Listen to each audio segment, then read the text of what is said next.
This is the Weekly Chronicle, where we chronicle our journey through the books we've read, the shows we've watched, and the worlds we've spiraled into. I'm Tabatha. And I'm Sharilyn. Grab a beverage and let's get booking with the besties. Cheers!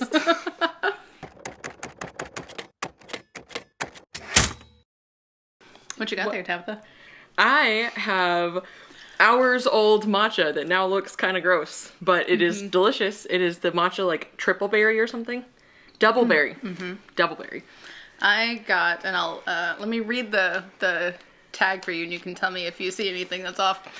Grande, white chocolate, strawberry cream cold brew in a venti cup. They did it. They nailed it. Anyway, it's not that great, honestly. It's like very watery, not because I'm at the end of it. It was like that from the first sip. And it wasn't, the strawberry wasn't very prominent, or the white chocolate. it just tasted like watery coffee. So, that's a bummer. Yeah. Yeah. Mine's good, so Yeah. sucks to suck, I guess. I mean, yeah. It actually does suck, okay? I would think you to be a little more sensitive to my beverage woes. I'm so sorry, you're right. Exactly. You're sorry that I'm right. I kid. Nah, clearly it was fine enough to drink the whole thing, but, you know, I wouldn't get it again. Yeah, that's fair. All right, well, what have you read this week? I have actually completed a number of books. Oh, look at you go. I know. Yeah, so 2 of them were pretty much almost done by the time I finished them this weekend. So the first one was Dungeon Crawler Carl number 7, This Inevitable Ruin. And Jose and I have been listening to it like all January basically, here and there. So we wrapped it up. And oh, I think this one's my favorite. Oh my gosh, there were just, yeah, everything that happens in that one, all of the... Oh, how do I even talk about it? Yeah, just all of the characters we get in this one, and all of the story that we get was so like, oh no, he and I like teared up multiple times. Oh, I love and, like, that. Cried every now and then. It was like so bittersweet and devastating. So The best books are. they are. They really are. We've had a lot of that. Yeah, fortunately. Yeah. So finished that one, and then I wrapped up Legendary, book 2 of the Caraval series. So this one, it's from a different perspective. It's from the sister's perspective. So she was in book 1 as kind of a background character, and then this was a bit more of her story. This one, so book 1 was like its own adventure kind of, and then this one steps into a new city and a new round of Caraval, and we're following the sister, and her story was fun. I do think I was starting to notice a little more of the like romanticisms in the writing style, and I was like, okay, I might need to take a break before I start number 3, because yeah, just some of those like flowery details, I was like, let's move on. Come on, tell me where we're going. So but yeah, in general, the story itself and the, you know, mystery that we have throughout were good. And yeah, as we were getting toward the end, like I figured out, of course, right before the reveal what was gonna happen, and it happened, and I was like, oh. So I'm definitely excited for book number 3 and to see whose perspective that's from, because I haven't even looked at it to see. But yes, definitely, it's been a fun ride. Yay. It's a good fun adventure, and I like the characters and everything they're going through. Yeah, and they're enjoyable. So, good book. Then I read The City and the City by China Miéville. Let's go. I loved this book. I saw. I So actually you were had, raving. yes, I'm raving about this book. 5 stars, easy. Great pacing, great world building. The City and the City, the concept that he came up with of the city and the city, so cool. So this is more of a sci-fi murder mystery, police procedural than I had no idea going into it actually that's what it was. We saw it in the mystery section of the bookstore, so I was like, oh wait, what? And then picked it up and saw, you know, a woman is murdered and shows up, you know, find the body at the beginning of the book. It's told from a policeman's perspective, a detective. And so, you know, you think you're in for one story, and then it does that thing where it's like, oh, we're in for a whole lot more. Oh, love that. Yes, and it's done in such a like compact, little package. And like his writing is so concise. I really appreciate it. There really aren't any fluffy details. There weren't any moments where I was like, okay, we could do without this, because apparently I do that now. I do, yeah. So, but no, with this one and the way that he unpacked what's going on with the cities, there are these two, I'll call them sister cities. I won't go into too much detail because the discovery is part of what makes this book so good. But his unraveling of the layers to these two cities and how they're connected, what their relationship is, and how they interact or don't interact together is so fascinating. It's so well done. Like from the get-go, you can tell like there's some element here that we're playing with, and like he yes, just presents it so well that like even without explanation you can tell what's happening. Ooh. And then he does go into a bit of the like rules later, a bit of the mechanics and stuff that's involved, but it never feels like over explained. If anything, it's like, oh, but tell me more, like I want to know more. So it's a really neat mix of answers and like stuff you're just left wondering. So yeah, he did a great job writing it. I loved that world building aspect the most. And then the mystery also was fascinating. Just like as we went through and we're trying to figure out like, okay, what's going on? Like we keep taking different turns trying to find the answer and then where it ends up. So yeah, just all around great book, great mystery, lots of good twists, and very interesting world building. So it's set in a make-believe town in Eastern Europe. Made up cities, but in Eastern Europe.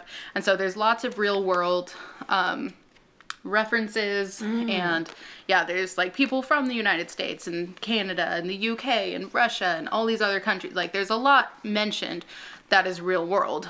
So, but these cities and what they have going on is of course made up. But so I didn't know that going into it either, that it was actually a real world setting. So when I realized that, I was like, oh wait, and so I was like, oh, that's kind of cool. So then it was so interesting to see it like grounded in reality, but then it's like, it's science fiction and he does like all this stuff with it. So you're like, oh, that's so cool. So yeah, it does have a bit of that like urban fantasy element to it as well. So all around great time. Yeah, just like very mystical in some ways, very intriguing, and just so well written. Yes, am now so excited to keep reading his work. Yes! And so you can keep getting his books. Yeah, from I'll just the pretty editions. There's one that I need to get by like next week, so I'm just gonna go for it because yes, I trust your opinion. Oh yeah, I can't wait. I cannot wait. Yeah. Oh, so good. And yeah, like even from like page 1, I haven't progressed on this at all, but like even like the first few pages, the writing is just so, it's so clean and it's just so straightforward. Yes.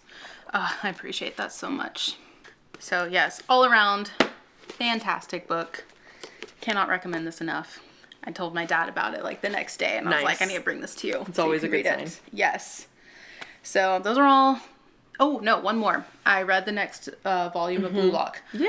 So that was great.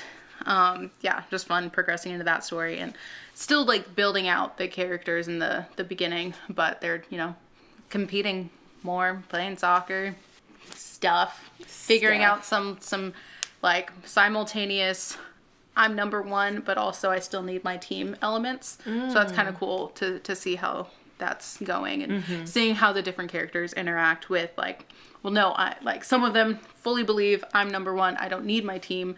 And some of them are starting to come around to like, but no, actually, like, even if I am the best, like, I still do, like, my team is still what supports me and what gets us, like, to win. So, yeah, I wasn't expecting this from it. So, yeah, that's awesome. Cool. Sweet. So, I finished, those are all the books I finished. How about you? And that's first of all, before we move on, holy moly, that's a lot of books. Yeah, what's wild, too, is I felt like I slowed down this week. Yeah.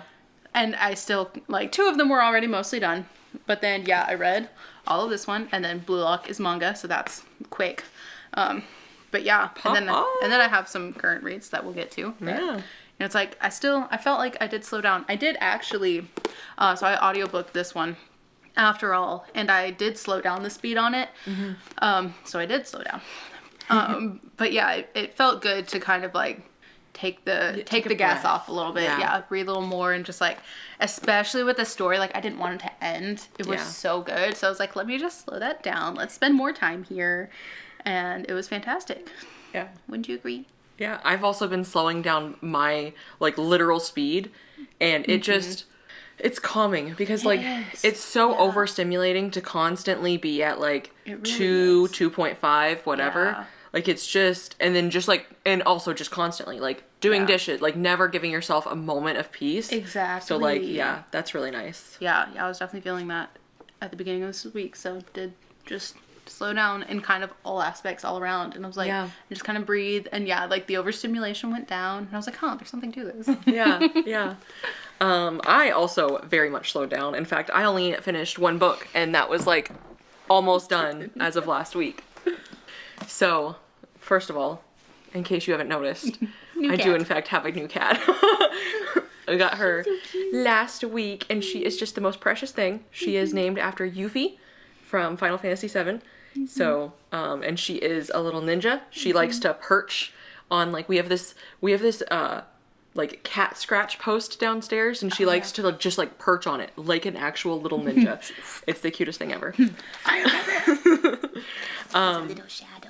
Yes, she is. She's so cute. She blends into too many things because we do have a lot of like black blankets and whatever, and she will just blend. Is she looking?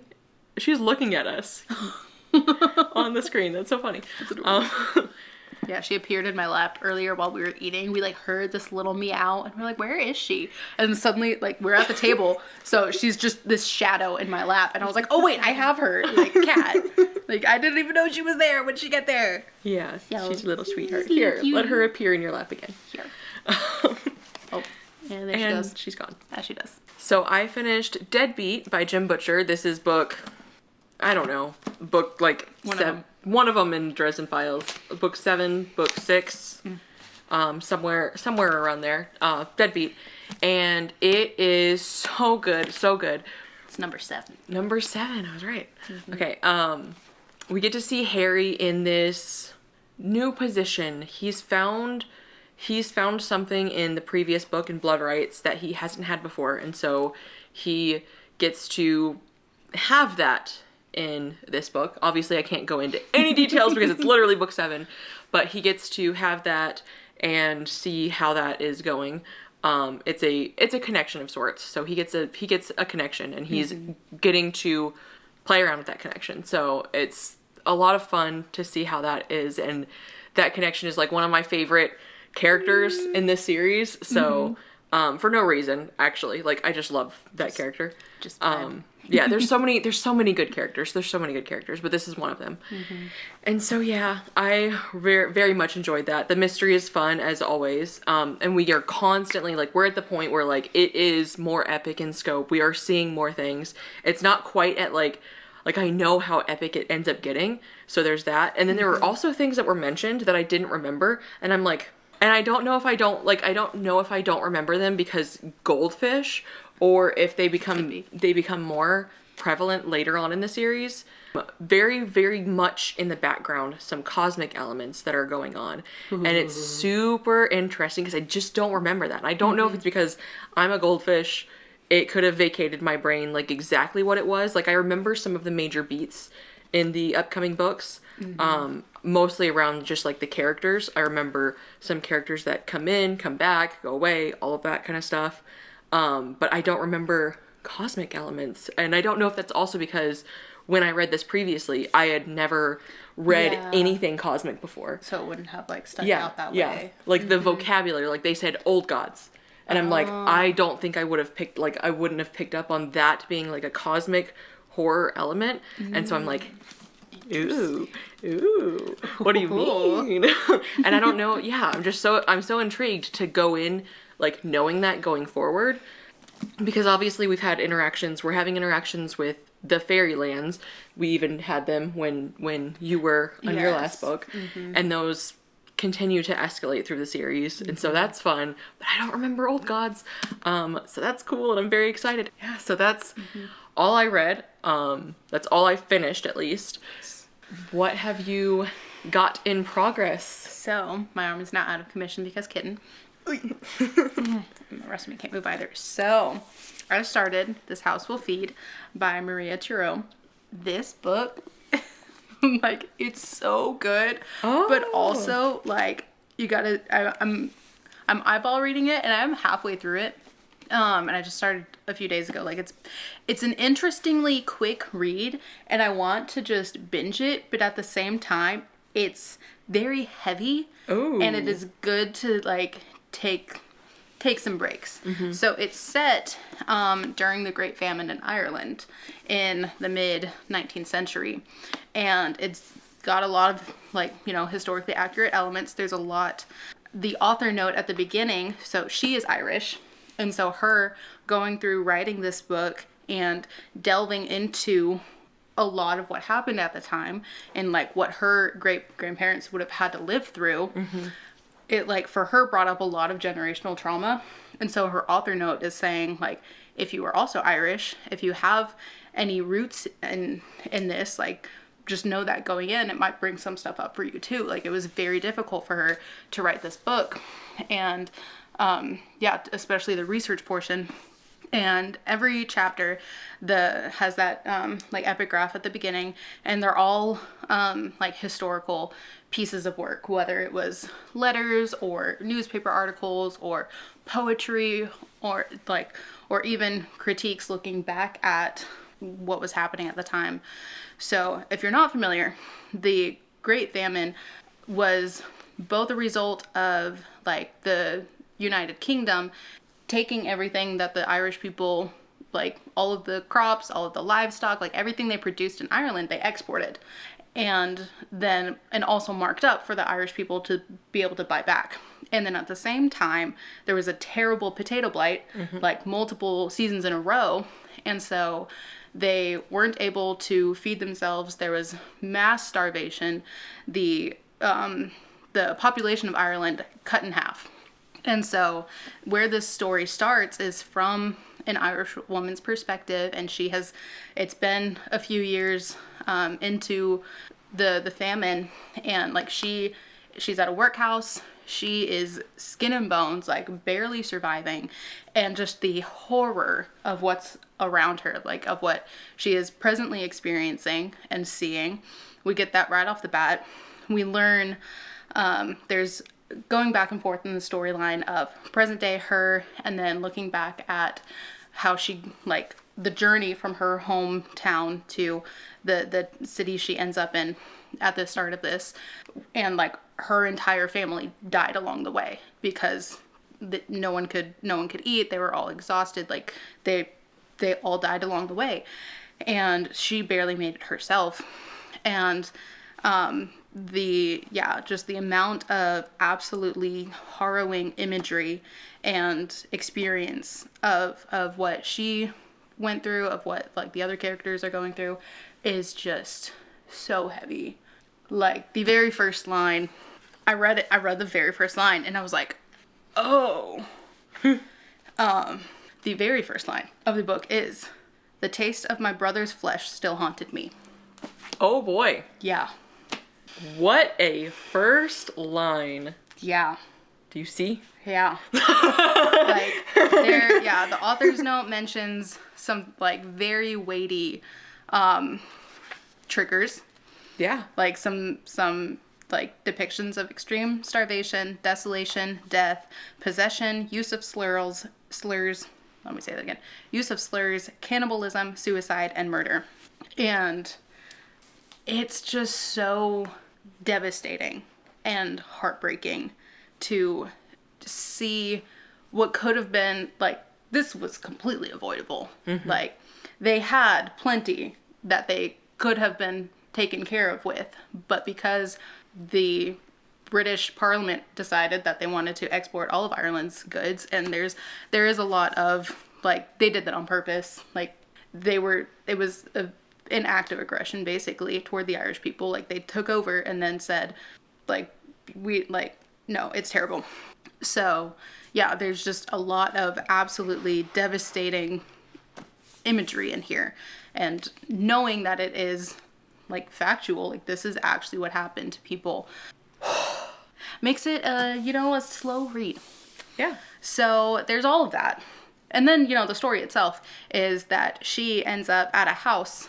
She gets taken to, or agrees to, an arrangement to go to this lady's house to pose as her deceased daughter, to fool the lawyers into thinking she is not, the daughter isn't deceased, so that they can, so that the house and the family can continue to get the inheritance from the dead daughter's dead husband. When we're at the house, like, I mean, it's not a spoiler at all to say it's a haunted house situation, because the way it's happening is so yeah, there's so much to this story, and like I just want to like I want to devour it. Yeah. But at the same time, I read a chapter and I'm like, I gotta put that down. And I read a chapter and I gotta put it down. And so, and it goes back and forth between the present timeline and the past timeline, and both have their own stuff going on, and it's like, oh, it's a lot. So I'm like, it's a really good book, but it is a lot. So it makes me very glad that I re-upped my aardvark and got that book.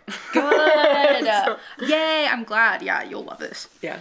Oh. My grandma actually traced so one side of our family to like French, like coming over from French and like from France and like the Cajun roots, and then the other side is from Ireland, from the potato, like she literally traced them also to the potato famine. Shoot. So that'll be interesting. Yeah. Oh gosh. Yeah. As far as I know, I'm not Irish, and reading it is just like harrowing. Yeah. Just like the amount of desperation, like what people will do. Yeah. Is just, oh, it sucks. I bet this is like super fascinating after The Poet Empress too. Yes. Because that also deals with famine. So like. Yep. Yeah. Reading these back to back, I'm like, yeah. This one is actual horror. Connected. This one is, yeah, there's, oh man, it is all connected. But yeah, reading these back to back, I was like, this is interesting to see these depictions, and yeah, just that continued, just human experience. Yeah. I'm like shaky. Oh, yeah. So that's what I'm reading right now. Do you have anything else? I have some other things that I didn't touch this week, so they're just in limbo. Cool. Oh no, Blue Lock 3. Yeah, that's what you were going. Yeah, yes, yeah. I did. Yes, so I finished number 2 earlier, and then went ahead and grabbed number 3 and got started on it. I'm just that chapter in. But yeah, just continuing pretty much what I said. The story is continuing in that direction. Sweet. Yes. Well. Cat. Would you like me to grab that? Yes, please. I will take my book stack. Thank you. Okay, so first, continuing the Dresden Files. Yay! I am almost done with Proven Guilty. I don't know why I was about to look at the title.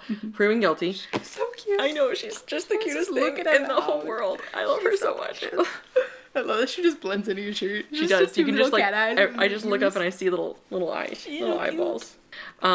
It's so good. There are some of the later books. The problem that I have in the later books are beginning. It's something that one character being uncomfy. Yeah. Okay. There's some uncomfy elements that I just really wish they would be cut, because they're just so not needed, and they just like take me out every single time. Other than that, it's great. Other than that very horrible element, it's fantastic. I love the interactions. I love knowing where we're going, because it's so cool to see. Here you go. She said, I want to get up. It's so cool to see Harry and like his connections with everybody. He's got that connection that he had in the previous book, and he's working on getting another one that he doesn't know, but I know. It's so good because of his relationship with everybody. Even that one, if we took out some of those elements that are in that relationship, then that one would also be good. But we're also expanding, like this is again, just like the previous one, we're expanding the scope. We're getting into the thick of things. It's also interesting because I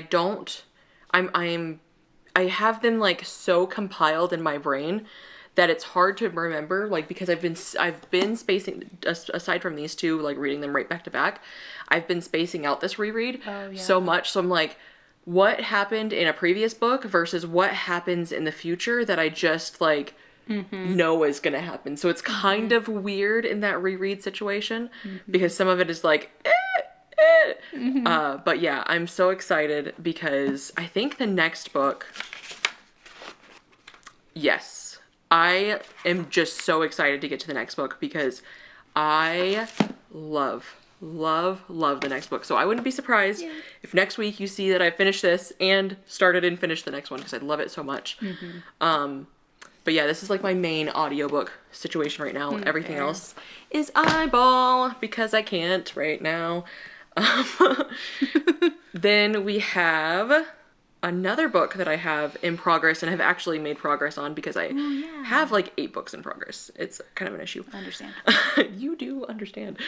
I have Welcome to the Hynum-Dong Bookshop. Sorry if I mispronounced it, but it's right there.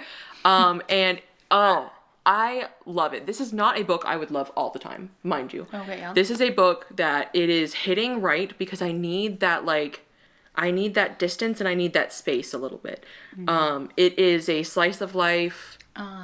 Yeah, woman she owns a bookstore, a very small bookstore, and she is just like going for it. She has a coffee shop. She has a coffee shop in the bookstore as well. Goals. And then we follow mostly her point of view, but then every now and then we step into his point of view, and he's just like a young kid who's like trying to figure out life. He graduated school and couldn't find a job, and then he's like, do I even want to do this job? Am I cool just like being a coffee shop dude? Because like I'm having fun just like going to the movies and like being like living a simple life. And so it's like really peaceful in that sense. It's just it's so peaceful. That's like the best word I can use for this book. Yeah, it looks like it. It is. It is. It's not plot forward at all. Like it's very episodic. We get like a day. It's slice of life, so we get like just days of their lives as we're going through. And there is like a little bit like we're trying to see where he goes. Like, does he decide that he's going to stay in this coffee shop? Is he going to, like, where is he? Because he's growing his coffee skills too. So he's like talking to their roasters and stuff like that. And then she's working up, trying to figure out how to balance her life with being a bookstore owner because she's working 6 days a week and working overtime constantly. Even so, like she did this to like step away from a crazy life, and it's still crazy. And then she just like met an author that she loves, and like they're all being cute and stuff. So it's just wholesome. Yay. I just read her nonfiction book, Every Day I Read, 53 Ways to Get Closer to Books. And some of the messages are like also sprinkled in throughout here. So like every chapter has like a theme, and every chapter has a message, and it's very just sweet, you know? Yeah. And so some of them overlap. And so I'll see like, oh, this is where you were going, because she wrote this fiction book first. And so I'm like, I see where you were going with this. I know, because I've seen you like actually write out this thing, but like in a nonfiction format. So like I see you. And it's just lovely. Yeah, that's nice. And then next I am finished with part 1 in Lonesome Dove. So have made like a bit of progress. I need to finish this. I need to finish it. You don't say. This is my next priority after the next book.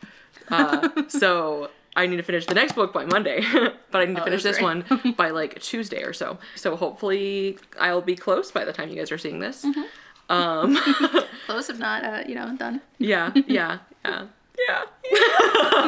But I am very, very much enjoying it. I've been doing the hardcore literature videos with it. So he had one for like before the book, and then he had one for after part 1 actually.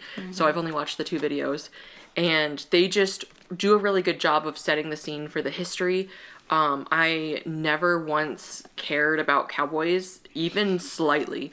So like, and I don't think any of my schools really went into like cowboy units or anything like that. So I didn't know. Like history stuff. Gotcha. Yeah. So I didn't know a ton about all of that. You didn't have Future Farmers of America? Did you? I don't know. I wasn't a farmer. FFA. So I wouldn't have been. I mean, I wasn't. Funny enough. Were you in Future Farmers? No, I was not. Okay. No, our school had FFA. But no, what's actually crazy is that my high school's mascot was the Fighting Farmers. The fighting farmers. Yes, pitchforks and everything. No, Fight with pitchforks, just me. Rip. No, because the where my high school was, it still exists.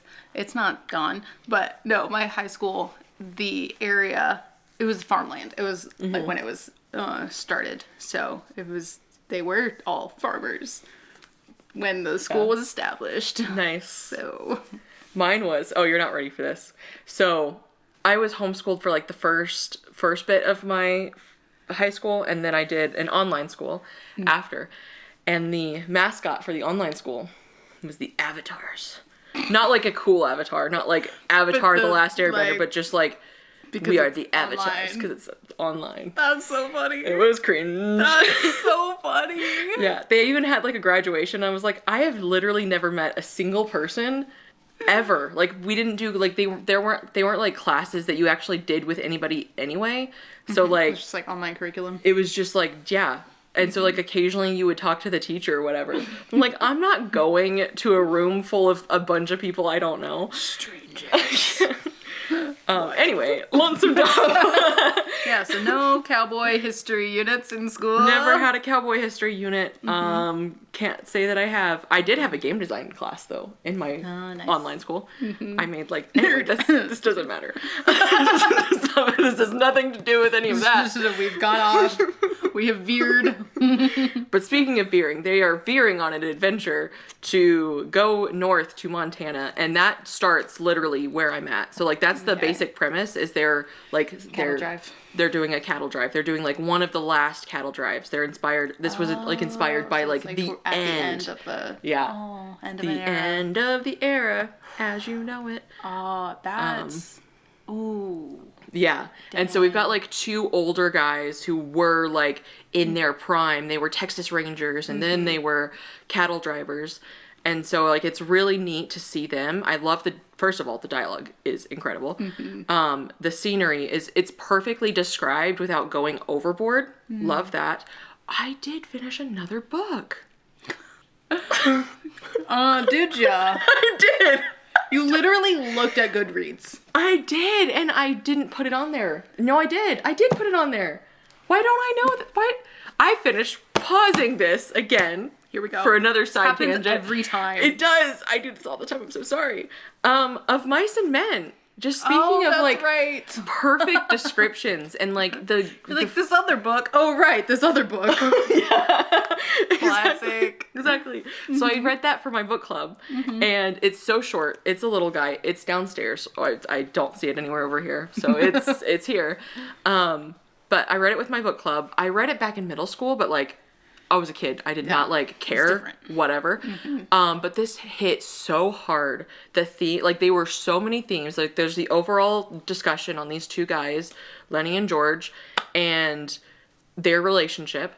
And then there's also like each side character also has their things. So like there's a woman who is just like, it's lovely because it's discussed as like all of the guys are talking about her like, oh, she's just like a tramp, she keeps like looking at everybody and whatever, and like, but you can read between the lines and see that she is just alone. Like they want her to basically just be at her house all the time by herself, and then she's married to this guy and she's like, bro, like all he does is talk about how much he hates everybody. So like she's just like lonely, and she had her own dream of like going and being an actress and stuff. And she's just there at this freaking farm thing. And she's just like... At this freaking farm thing. Speaking of farmers. Yeah, it's all connected. It's all connected. Farmers, famine. Bum, ba-dum, bum, bum, bum, bum. Anyway, so she's got her... Too.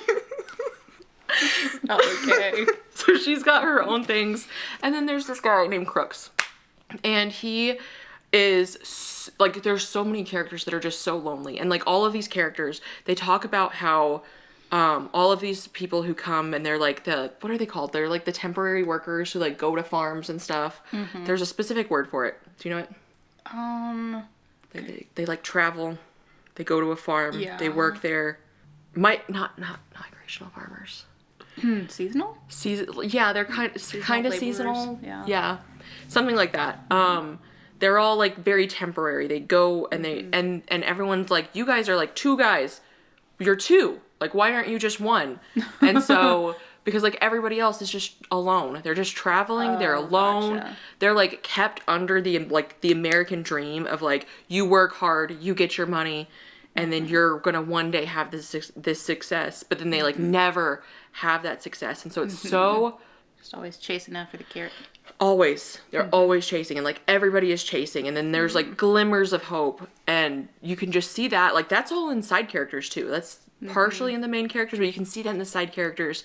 And then you've got Crooks, who is dealing with freaking racist things, and like everybody's like, we don't go to like he's like, nobody's ever come to my room before, and like nobody's ever talked to me.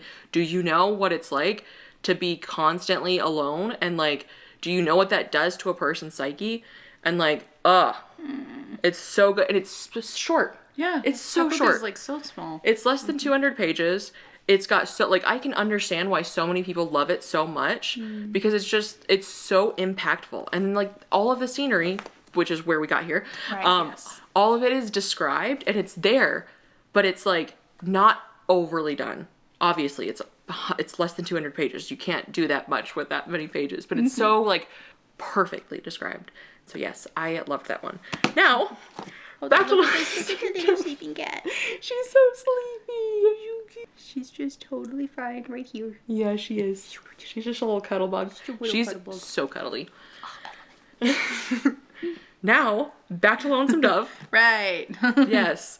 There's also a character in here who is a take on the fallen woman, and that is it's so fantastically done, because again, she has her own dreams. She has her own goals in life, and you can see why she ended up where she ended up, and your heart just like hurts for her, you know? And then we've got like a mustache twirly dude, and you know what? I'm so excited to just continue hating on him for the rest of the book, because he's just there to be hated. You can tell. But sometimes that's fun.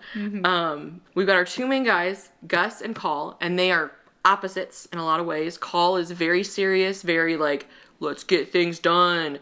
And Call is very live in the moment. Let's watch the sunset. Let's watch the sunrise. He doesn't ever miss any of those. And that's really great. I learned from the hardcore literature book club that this is like based on 2 different philosophies, and that also it had a really good quote about like every good book is philosophy, and I was like, facts, actually.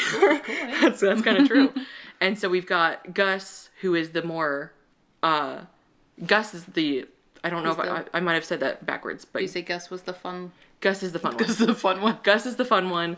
Gus is basically like a representation of like Epicurean, and he lives in like for the simple life. He like craves that, and you can see that with him. And then Call, who is way more serious, is that like stoic. He follows that stoic guide like lifestyle. And so you can kind of see how different they are in that sense, and how I'm so excited to see how that cattle drive goes, knowing that that's how these characters are.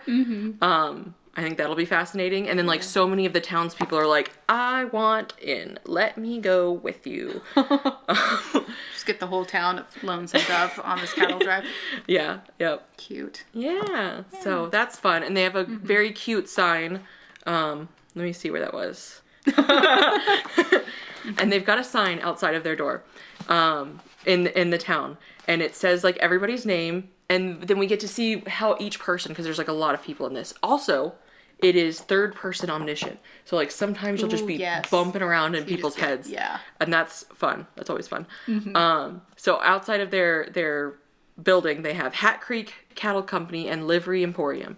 And then it has everybody's name: Captain Augustus McRae, Captain W.F. Call, P.E. Parker, Dietz Joshua, and it goes through everybody. But it's really cool because you can see how like Dietz was upset that his name wasn't on there at one point, And then there's a kid that's also in their party whose name wasn't on there as well. And the kid's like, I don't expect my name to be on there, but you know, it'd be cool if they did. Aww, cute. And so he's just a little sweetie. So I'm excited to see how that goes.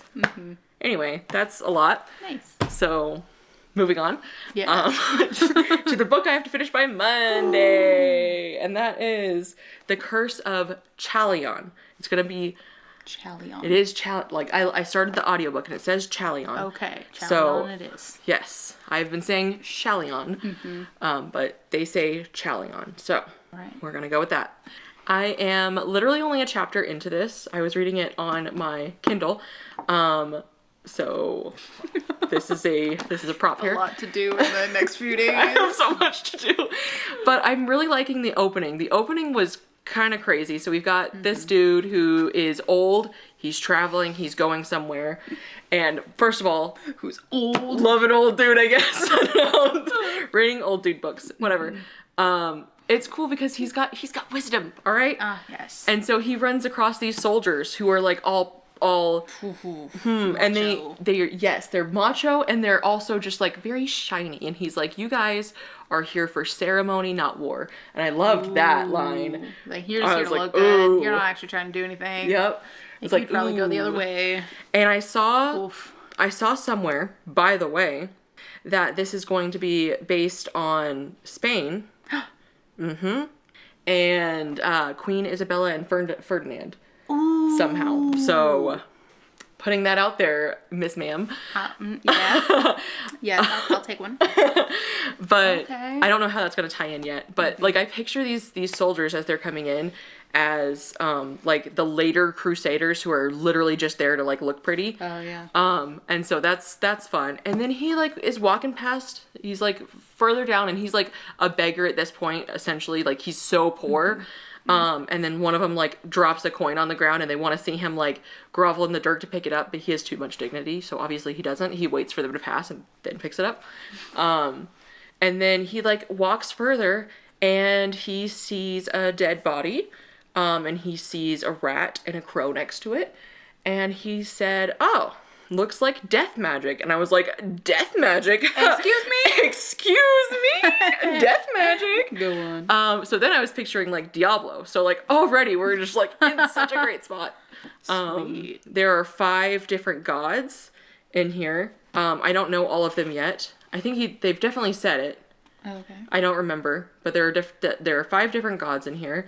And then he has another line that I loved, and it was talking about doing the prayer over this dead body, and he specifically prays for mercy, and he says, I pray for mercy. Only the foolish man would pray for justice, because, like, basically, like, nobody's deserving of justice. Like, you wouldn't want justice. You wouldn't want justice. You want mercy. And I was like, oh, that's cool. Because, like, everyone's got, like, something. Like, if you get justice for, like, everything you've ever done, it's probably not going to be the greatest thing. Yeah. So, like, mercy. That's pretty cool. That checks out. Yeah. The writing is a tad on the flowery side. I wouldn't say it's overly flowery or anything like that. It's something, I was way more scared of the writing when I started it at 2 a.m. that one time, because it was 2 a.m. But it's not as complicated as I thought it was going to be. It was just 2 a.m. brain. Yeah. And then, yeah. So that's all I'm at so far. And I will finish that. By the time you're seeing this, I will be done with that book. I better be. Cool. So that's that. Any other media for you? Nope. I have one. Did you finally? No. No, okay, not that one. I'm sorry. I got you very excited. Yeah, because you looked like... Listen, we were going to, but then we got that little demon that's on you, and she has kept us so tired, we haven't been able to, like, have mental capacity for a long show. I will say Scott did offer. He did offer to watch it one day, and I was exhausted. You said no. I was up until 1 a.m., and then I committed to being awake at 3:30 a.m. That's terrible. So it was... That's a bad idea. It was her fault. This kitten right here. This one that's just like, sleeping. No, she's fine now. She just wasn't the first couple days. That's fair. This is all new to her. It's like, hi, I'm new here. The whole life thing is new to her. Life. Just, being alive out in the world. It's a new concept. I have 1.5 updates for movies. From filming. We went to go see Send Help. And is that the one with they like crash land on an island? Yeah. That one? Okay. Yeah. I've seen the trailers for I hadn't seen the trailers, and Scott hadn't seen the trailers. So we went to go see it. Okay. And this was the most torturous movie experience I've had in a while. Ooh. In a number of levels. Good. So first of all, the movie makes it so clear that it's cringe. Like, it's so, like, it's trying to make you cringe so hard. Because, like, I don't know how you make Rachel McAdams so detestable, but they did it. We did leave, like, 30 minutes within this movie. Actually, like, as soon as they crash land. Right before they crash land, they were in the plane. Because not only did we have that going on, but I understand why movies in the theaters are dying. And it's because people. Yeah.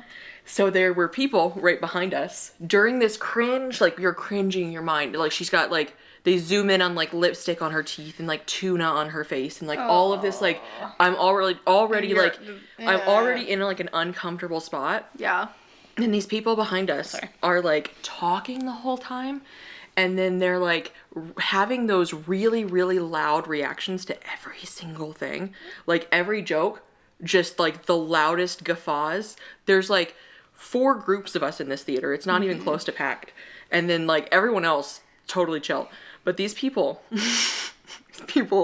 just ruined it. And we were like, okay, we're already, like, not this having is already bad. This is already a lot. This is already a lot. Because we're not into, like, like, she was, like, for minutes. Yeah. Making mouth noises and stuff like that. Like, she was eating a peanut butter toast. No, that makes me violent. And so, like, I was already, like, that was already setting me on edge. That's terrible. And it was on purpose. Like, the movie is purposely doing that to you. Yeah. So, like, you success.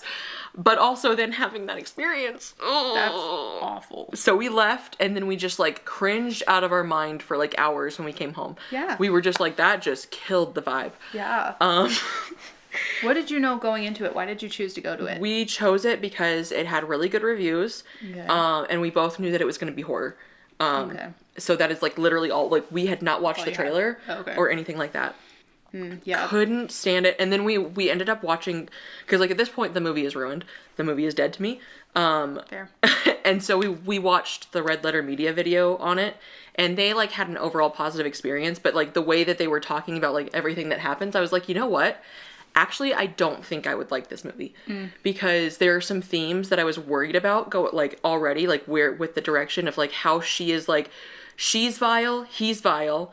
They're both vile people but, like, maybe they're supposed to, like, maybe we're supposed to get sympathy for her, but, like, also she's vile and so is he. He's like over the top vile too. And so he's, like, got a fiance, but he's, like, looking at every woman's ass, and it's, like, very typical. It's, like, very dated in that sense too, just because it's, like, it's themes that were discussed years ago, and so it's got that part going on, and then she's just, like, not the kind of person I would want to know.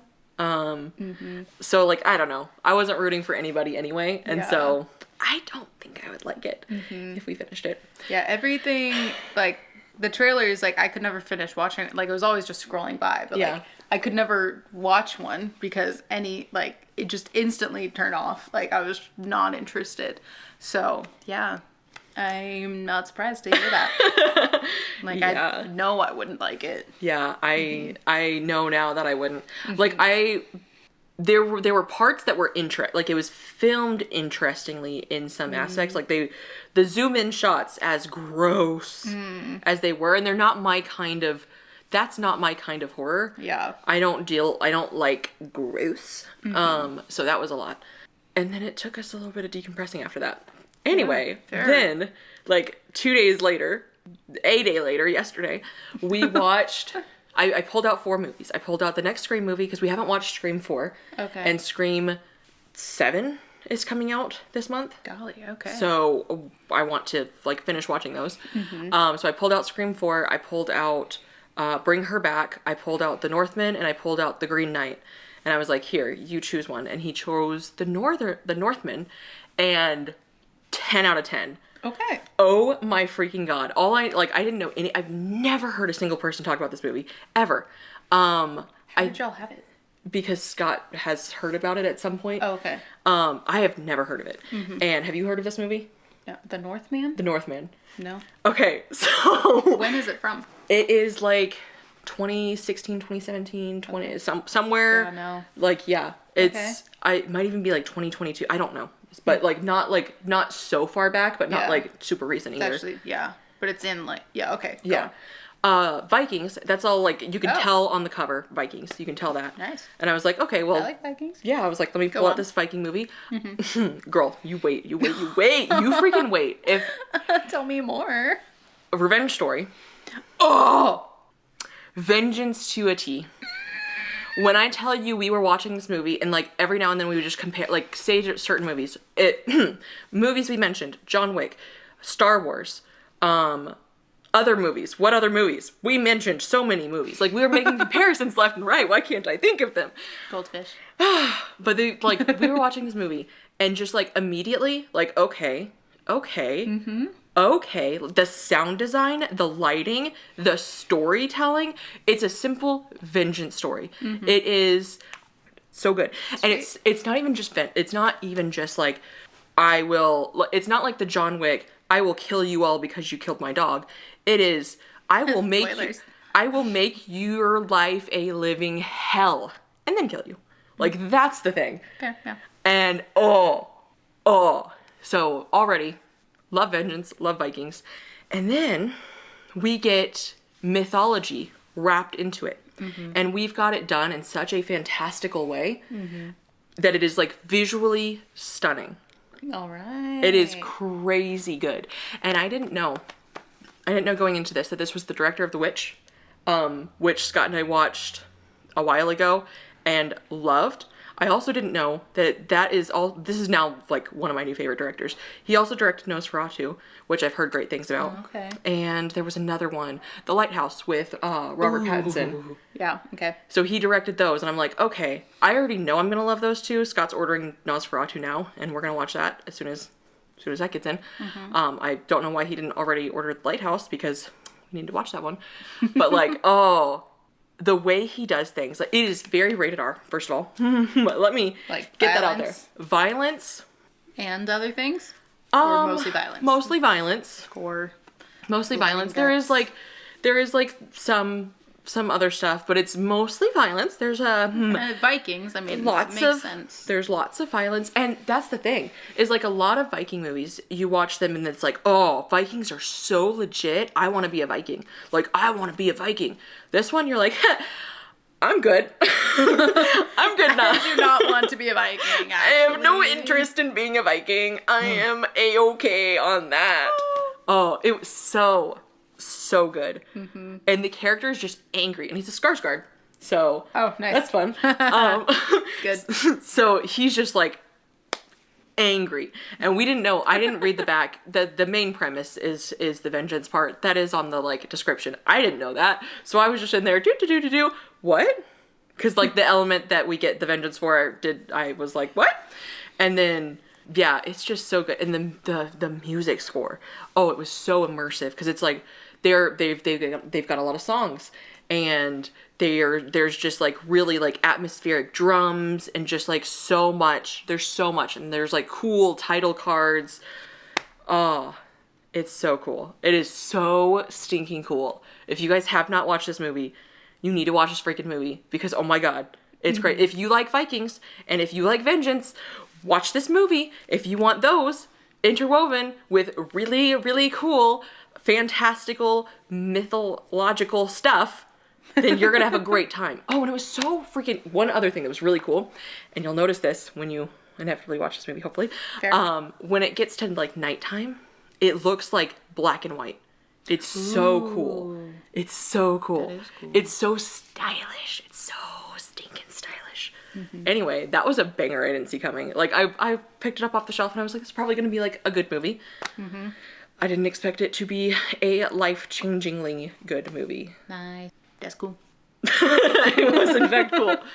Yeah, sweet. Much better than the first one. Oh, so much better. I'm just gonna forget that one happened. No, I was even comparing it to that movie because I was like, these are characters that you're like, oh, you're all vile, but you're not like cringe vile. You're not like lip smacking tuna on the face vile and like putting a tuna sandwich in your desk vile. Ew. Yeah, just like gross out vile. Why was that movie? Anyways, yeah, I don't know. Okay. That's just poor decisions all around. It was just a lot. It was a lot. It was a lot. Okay, but then good movie. Good movie. Good movie. It was good. so good. Yay!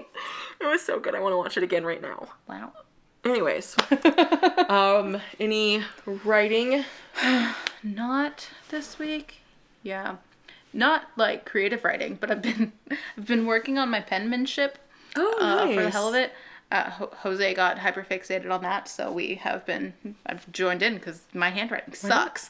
So I've been just practicing letters. I'm like, I feel like I'm a child again, but no, just like my handwriting is terrible because when I do physically write, I just rush through everything.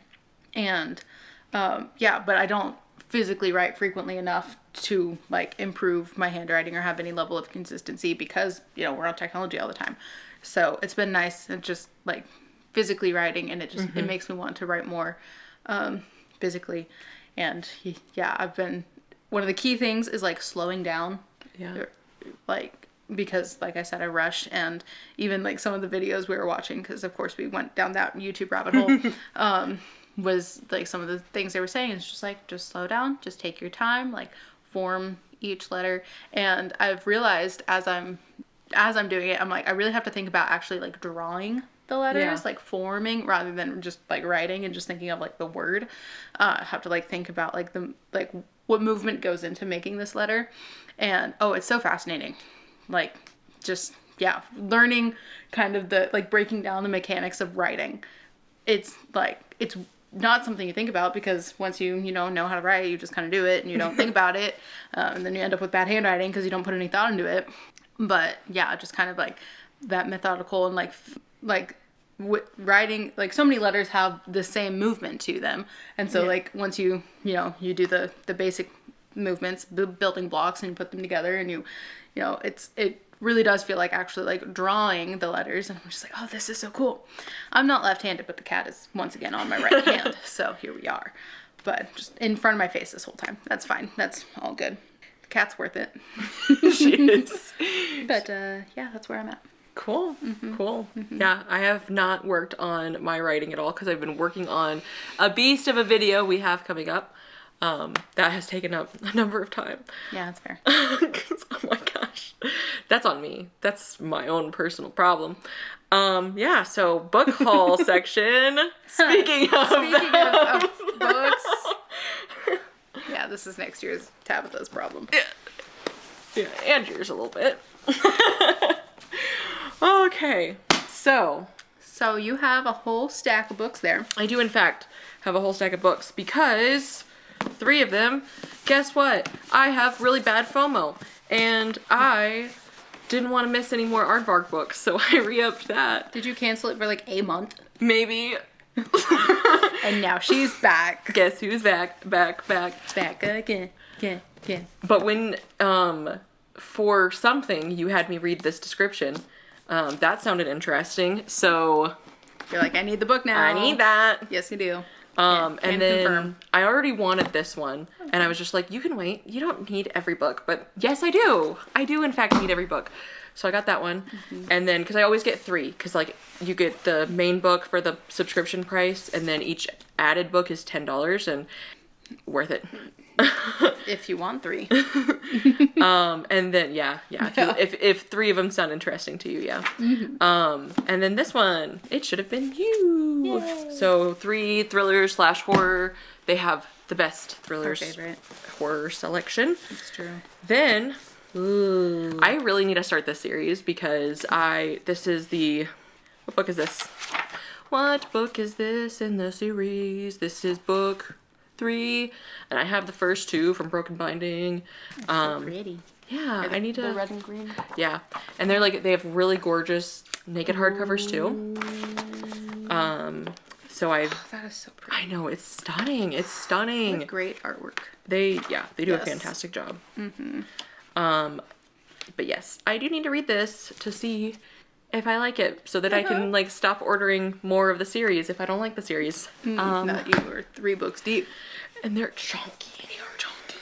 Yes. And then I was on Amazon and this was there. I've already had my eye on this for a while because I've heard good things about her other books. But oh yes, I've actually read a couple of her other books. I've read 6 Crimson Cranes and the Dragon Promise. I haven't read her other books, but those ones were really, really good. And this has like a painter, like she's a paintress of some kind. This is Forgery of Fate? Yes, Forgery of Fate. And it was like $7 on Amazon, and I was like, well, it's so pretty. I'm gonna buy it. That's a great addition. Heck yeah. Yeah, I've had my eye on it since it came out, because like it's so pretty. But I was like, you don't need every book. Yes, she does. Yes, I do. Yes, I do. It's okay. She'll go to therapy maybe one day. And then... Retail therapy. Yeah. And then, okay, so I've read Crime and Punishment. I bought Broski K. Brothers Karamazov? That one. I bought that one like one of our friends and I bought those like at the same time because we were like, we're gonna get into Dostoevsky last year. And I read I read Crime and Punishment. I haven't started Broski K. And then I got The Idiot because of Hardcore Literature's year-long plan for this year. So I'm gonna read that this year. Oh, okay, yeah. And then for my book club, we do like a random, you guys might have seen the reels where it's like, we're not reading this one, we're not reading this one. And then the last book is the one you read. So that's a really fun way for us to choose books. And the one that won, I had to buy. Oh no. Oh, crazy. A new book. And it's Dostoevsky's. Notes from Underground. Nope, that did not focus at all. Oh, well. Sometimes we have focus issues. You know, it's okay. We all struggle sometimes. 137 pages. Boom. I'll be reading that this month because that's for the book club. Yeah. And then last one in this stack here, we both have a copy. Hers is at home. Our friend is a romantasy author, and what an awesome special edition she got for her book. So this is the Everheart edition. Everheart. Yes. And she was kind enough to gift us some copies of this. And it's just it's so cool to see your friends have success because she worked so hard on this book. If you are a romantasy reader, feel free to check this one out. And then, speaking of authors and friends, we received some book mail from a new bestie. Is what it is. Yes. You might have heard us talk a little bit about a special little book called The Radiant King by a special certain David Dalglish. Well, homeboy was so kind as to send us a copy of Soul Keeper. And he even signed it to the besties. Here it is. Look at that. So thank you, David. Yes. Super excited to get to read the series. Start it. We already know we love the work, so. Yes. Sweet. Yay! Yay, book mail. Book mail. All right, any other books, or were you financially responsible this week? I was financially responsible this week. Give a round of applause to Sharilyn and her financial responsibility. Thank you. As far as books go, no, I went on a clothing shopping spree instead. You know, you gotta get some clothes sometimes. Once again, retail therapy. Yes. We're big fans. Anyway. That's all, folks. Well, that's all, folks. Yeah, that is all. How do we actually know? Emoji. Tell us what you've been up to this week. That stuff. Yes. What have you been up to this week? Tell us everything. And if you are not feeling chatty, leave us. Is there a panther emoji? I don't think so, actually. Leave us some kind of cat emoji for new cat and for panthers. I would hold up new cat, but she is very much curled up over there. Shadow panthers. All right, sure enough, that's all for now, folks. But the tale continues next week. Until then, read bravely, binge boldly, and don't forget your brew. Cheers.